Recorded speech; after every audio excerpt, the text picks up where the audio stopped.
할렐루야. 주님의 은혜가 함께하는 한 주간의 삶이 되시기 바랍니다. 우리가 간증을 들어보면 우리가 예은이가 이제 1년 정도 교회를 다녔습니다. 근데 신앙의 핵심이 뭐냐라고 스스로 고백합니다. 순종이다.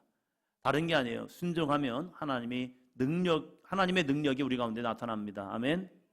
순종은 힘들어요. 왜냐하면 내가 죽고 내 안에 예수님이 살아나기 때문에. 그러나 순종은요, 하다 보면 하나님이 행하신 놀라운 은혜를 경험하게 됩니다. 솔비가 잠을 안 자고, 야, 나는 기도하는 것 같은데 왜 내가 소리를 질렀지? 이게 뭘까라고 할 때 옆에 있던 귀, 중학교 1학년들입니다. 이 귀가 옆에서 말했다는 거죠. 그거 내 속에 있는 귀신이 떠나가는 거야. 우리가 귀신 하면 너무 다른 세상같이 생각해요. 우리가 귀신 하면 우리가 전설의 고향에서 보던 그 머리 씩 내리고 흰 소복 입고 나오는 그런 귀신처럼 생각해요. 아니요. 내 속에 거하는 죄의 역사가 귀신의 역사라는 거예요. 내 안에 있는 상처, 미움, 내 안에 있는 여러 가지 복잡한 죄의 사슬들, 이것이 뭐냐? 죄의 열매인데 그것이 뭐냐? 귀신의 역사라는 거예요. 이것이 떠나갈 때에 특징들이 있어요. 어떤 사람은 소리치면서, 어떤 사람은 막 몸이 꼬이기도 하고, 어떤 사람은 하품처럼 하면서 내 속에 있는 더러운 영들이 떠나가요. 우리가 그것을 인지하시면서 떨쳐보내면 내 안에 성령이 오십니다. 이 귀신이 떠나가는 이유가 있습니다. 하나님께서 내 심령을 깨끗하게 만드는 거예요. 왜요? 거기에 거하기 위해서요. 어저께 우리 여성교회 분들과 함께 주방 열심히 청소했습니다. 청소를 해야 더러운 게 떠나가야 거기에 새로운 게 만들어지거든요. 우리의 심령도 더러운 이 내 속에 거하는 죄, 내 속에 거하는 더러운 영, 내 속에 거하는 이 사단의 역사를 떨쳐버리시고 날마다 새롭게 거듭나기를 주의 이름으로 축원합니다. 오늘은 제목 같이 읽습니다. 믿음은 들음에서 나며. 오늘은 이 로마서 10장 14절로 17절 말씀을 가지고 믿음은 들음에서 나며 라는 제목으로 말씀을 듣습니다. 여러분에게 거룩한 이 들음을 통하여 믿음이 자라나기를 주의 이름으로 축원합니다. 지난주 우리는 주의 이름을 부르는 자라는 제목으로 말씀을 나누었습니다. 주님의 이름을 부른다는 것은 한번 더 합니다. 위대한 특권입니다. 아이가 엄마를 부를 수 있다는 것 엄청난 특권입니다. 엄마라고 부를 수 있다는 것. 우리가 하나님을 아버지다 부르는 것, 이거 엄청난 특권입니다. 간증에서 들었던 것처럼 예은이가 하나님을 아버지라고 고백합니다. 아니, 내가 어떻게 하나님을 아버지라 부르러?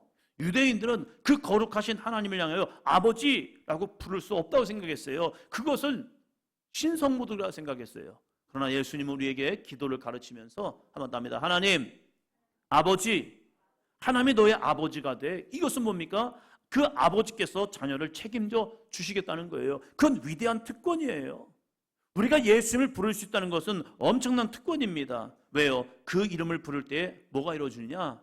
구원이 이루어지기 때문입니다. 그래서 시편 86편 7절은 이렇게 말합니다. 같이요. 나의 환난 날에 내가 주께 부르짖으니 주께서 내게 응답하시리이다. 나의 환난 날에, 나의 문제의 날에, 나의 고통의 날에, 나의 절망의 날에, 나의 질병의 날에, 내가 서글픈 날에, 내가 힘든 날에, 내가 우울한 날에, 내 심령이 묶여있는 그날에, 나를 짓누르는 그날에 내가 주께 부르짖으리니 주께서 내게 응답하시리이다. 아멘. 이건 은혜라는 거예요. 부르짖자는 거예요. 그 어린아이들이 부르짖잖아요. 중학교 1학년짜리가, 고등학교 2학년 아이가 부르짖잖아요. 왜요? 만나고 싶다고. 주님, 저도 주님 만나게 도와주세요. 부르짖을 때 주님은 반드시 응답합니다. 그래서 성경 우리에게 부르짖어라. 부르짖으면 하나님이 반드시 응답하리라 우리에게 말씀하고 있다는 거예요. 여러분의 삶에 이 간절함이 있기를 주의 이름으로 축원합니다. 성경은 주님의 이름을 부르짖는 사람이 어떻게 구원을 임했는지 우리에게 성경을 통하여 전하고 있습니다. 주의 이름을 부르지 아니함을 통하여 절망과 실패, 무기력의 자리에 앉아있지 마십시오. 말씀에 순종하여 주의 이름을 부름을 통하여 따라합니다. 소망의 자리로, 승리의 자리로, 믿음의 자리로. 아멘. 주의 이름을 부름을 통하여 여러분에게 소망이 있기를 바랍니다. 여러분에게 거룩한 승리가 있기를 바랍니다. 여러분에게 거룩한 믿음의 능력이 나타나기를 축원합니다. 예수님의 이름은 그래서 저와 여러분에게 소망이라는 사실이에요. 그렇다면 누가 주님의 이름을 부를까? 이렇게 설교를 함에도 불구하고 누가 주님의 이름을 부를까? 당연히 예수를 믿는 사람입니다. 믿음이 있어야 주님의 이름을 부를 수 있습니다. 그러면 믿음은 어떻게 생기는 것일까? 오늘 이 로마서 말씀을 통하여 사도 바울은 믿음이 어떻게 생기는가에 대해서 우리에게 설명해 주고 있습니다. 우리 모두에게 예수를 부를 수 있는 믿음까지 있기를 축원합니다. 첫째입니다. 첫째, 믿음은 들음에서 생기고 들음은 예수님의 말씀에서 납니다. 사람은 소리에 민감합니다. 어떤 소리를 듣느냐에 있어서 기뻐하기도 하고 즐거워하기도 합니다. 또는 어떤 소리를 들으면요, 슬픔이 밀려오고 절망감이 찾아옵니다. 또 어떤 소리를 들으면요, 갑자기 두렵고 떨림이 와요. 으슥해져요. 왜요? 소리 때문에 그래요. 소리가 주는 영향력 때문입니다. 기분이 나쁘다가도 내가 좋아하는 소리를 듣게 되잖아요. 갑자기 기분이 좋아져요. 왜냐하면 그 소리는 내가 좋아하는 소리이기 때문에 그래요. 믿음 생활도 마찬가지이죠. 교회를 다니지만 늘 절망의 소리를 듣고 사는 사람이 있습니다. 아니 목사님, 교회를 다니는데 어떻게 절망의 소리를 듣습니까? 저도 그랬어요. 10대 중반까지는요, 늘 제 안에는 절망 같은 마음이 있었어요. 나는 안 돼, 나는 못해, 나는 할 수 없어. 그러면서 늘 제 안에 패배주의, 그리고 제 환경적인 영향 때문에 왜 이러한 우리 집일까? 부모님을 싫어하는 건 아니에요. 부모님을 너무 좋아했습니다. 존경했습니다. 그러나 가난한 형편이 제 안에는 늘 저를 소극적으로 만들었고, 저를 무기력하게 만들었고, 저를 가두었어요.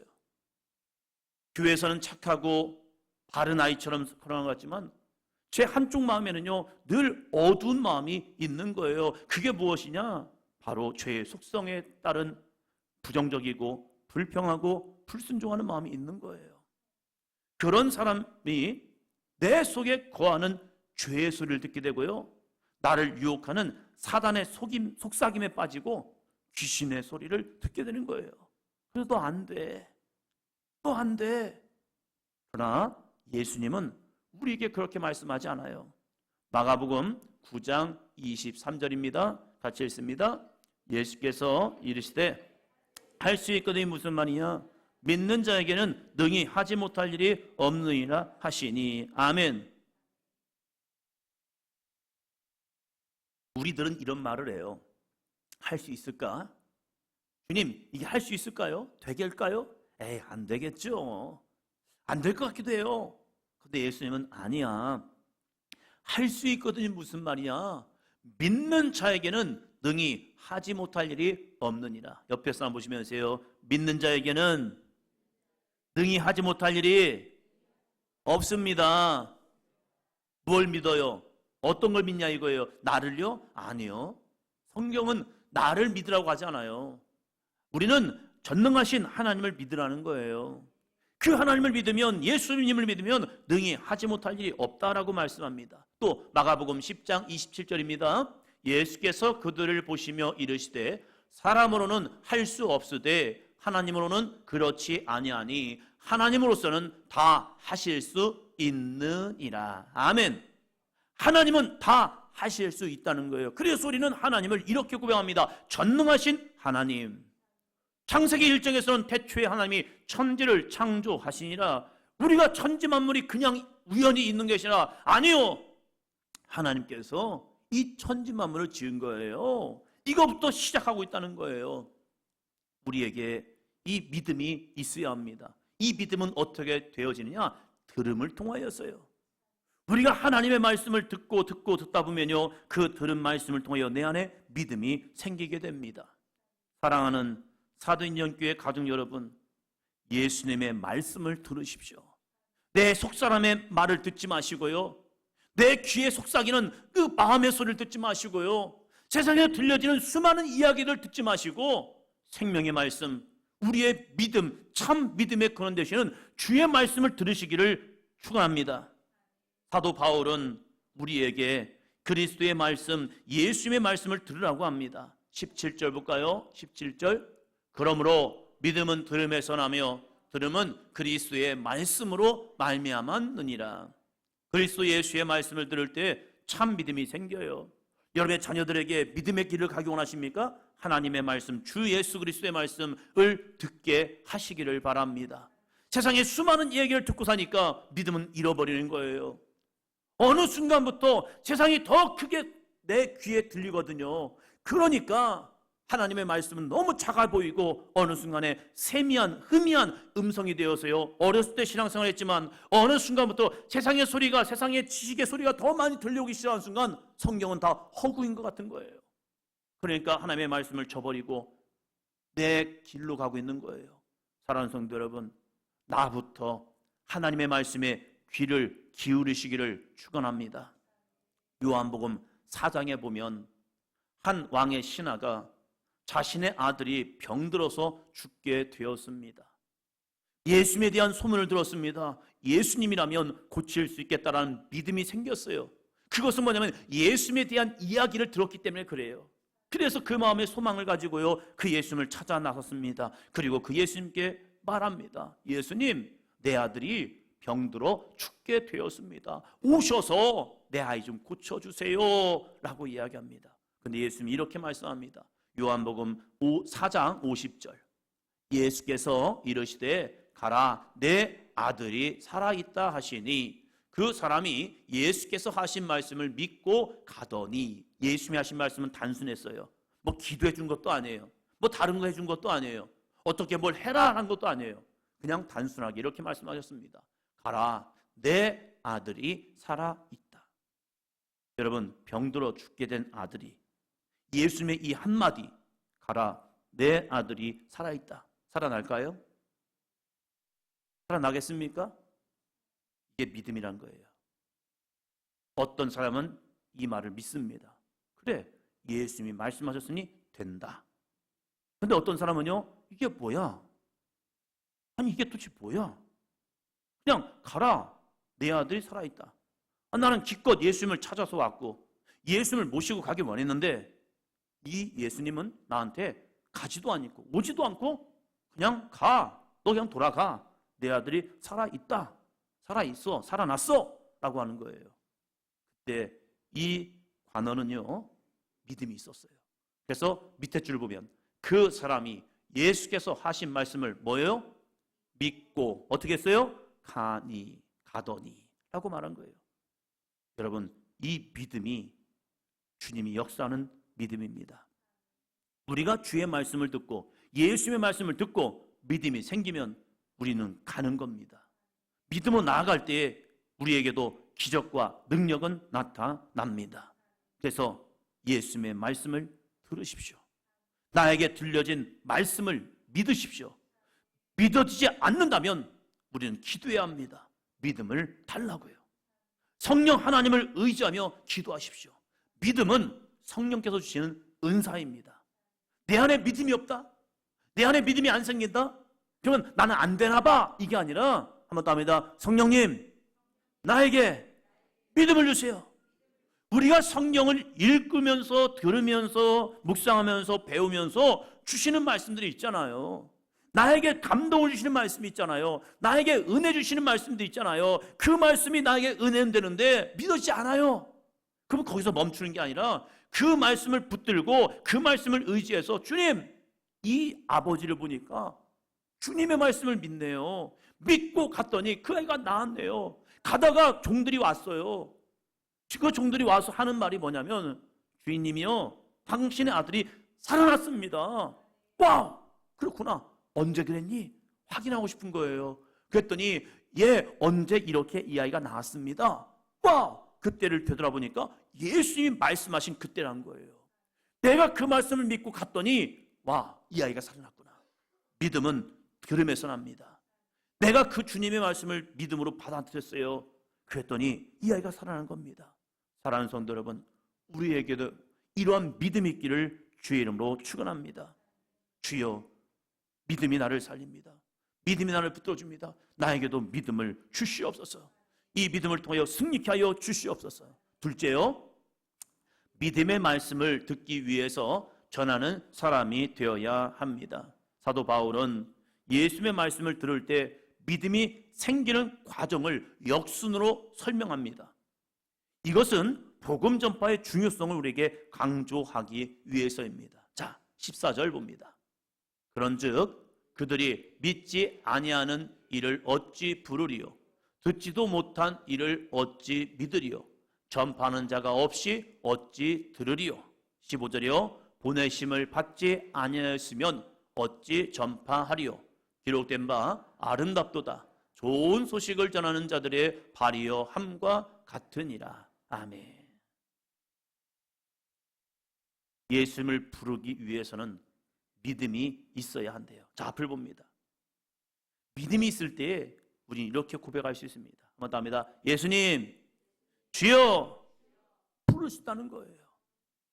믿음이 있어야 내 입을 열어서 예수님, 주여, 하나님 아버지 라고 부를 수 있다는 거예요. 이 믿음은 어떻게 생기는 것이니까? 예수님에 대하여 들을 때, 끊임없이 예수님에 대해서 말씀을 들을 때 믿음이 생겨요. 그래서 우리에게 예수님을 믿으라고 이 성경을 주신 겁니다. 사랑하는 성도 여러분, 이 성경을요 어떻게 하죠? 같이 합니다. 시작. 읽고 듣고 묵상하고 배우고 가르치고 지켜 행하는 겁니다. 그냥 말씀을 갖고 다니는 것이 아니라 끊임없이 말씀을 읽고 듣고 그것을 어떠한가 묵상을 하고, 그리고 누군가를 통하여 배우고 내가 그 말씀을 가르쳐보고 내가 지켜 행하면요 이 말씀이 살아 역사하는 능력의 말씀이 됩니다.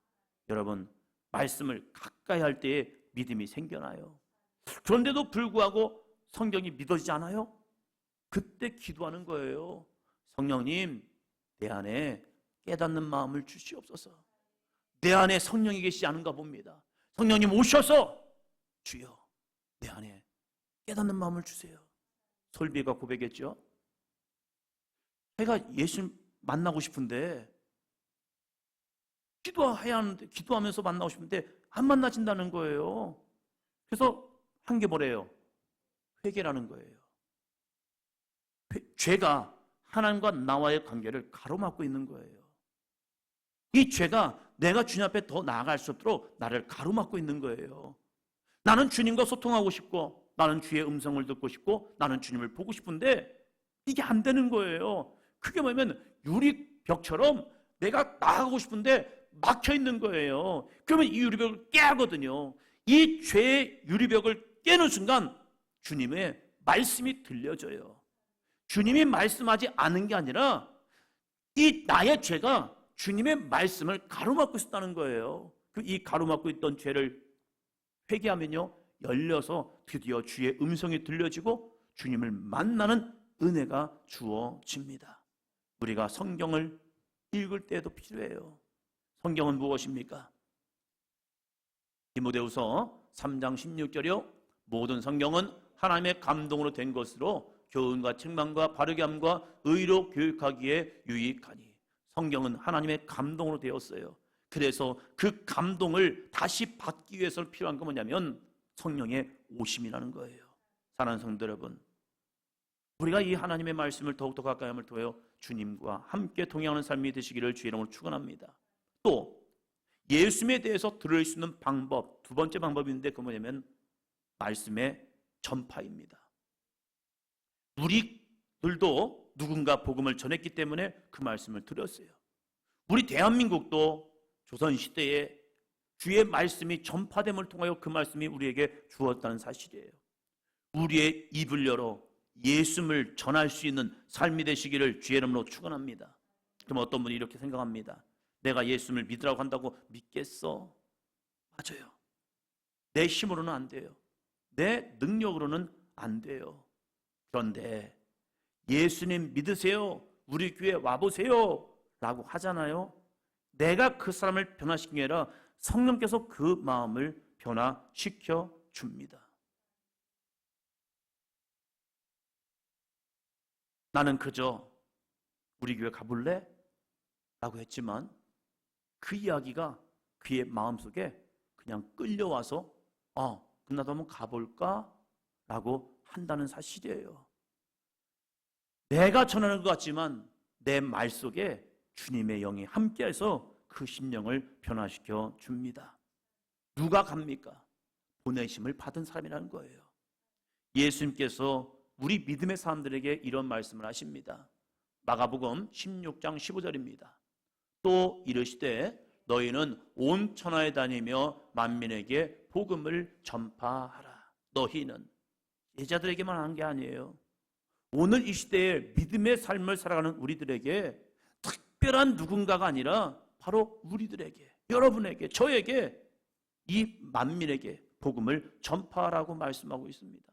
이것은 믿는 사람들에게 주어진 거룩한 명령, 그래서 이것을 지상명령이라고도 합니다. 사랑하는 성도 여러분, 우리 믿음의 사람에게 주님은 우리에게 너희가 세상에 빛이 되지 않겠느냐, 너희는 세상의 소금이야 하면서 너희들이 소금이 맛을 잃어버리면 이 땅은 더욱더 부패해져.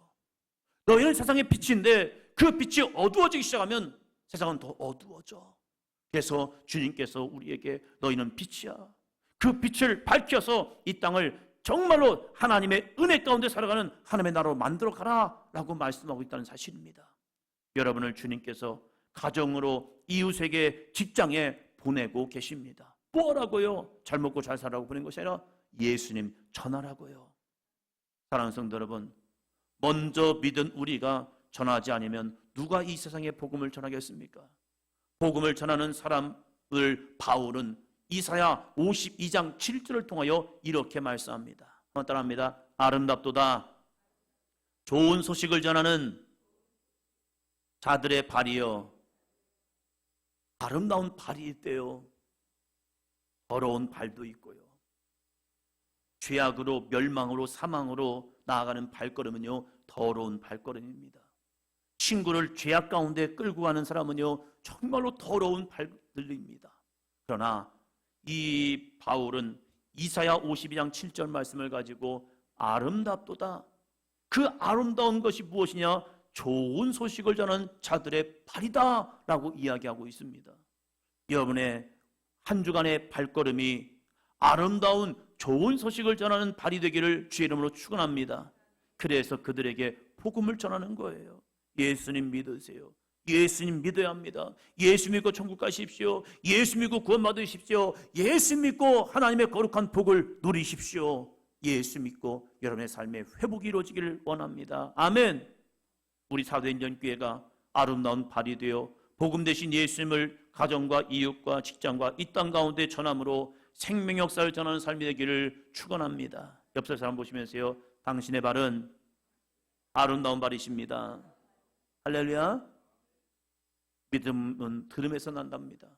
하나님의 말씀을 끊임없이 읽고 들음을 통하여 그 가운데 믿음이 더욱더 창성하여 많은 사람들을 구원할 수 있는 아름답고 복된 발이 되기를 주의 이름으로 축원합니다.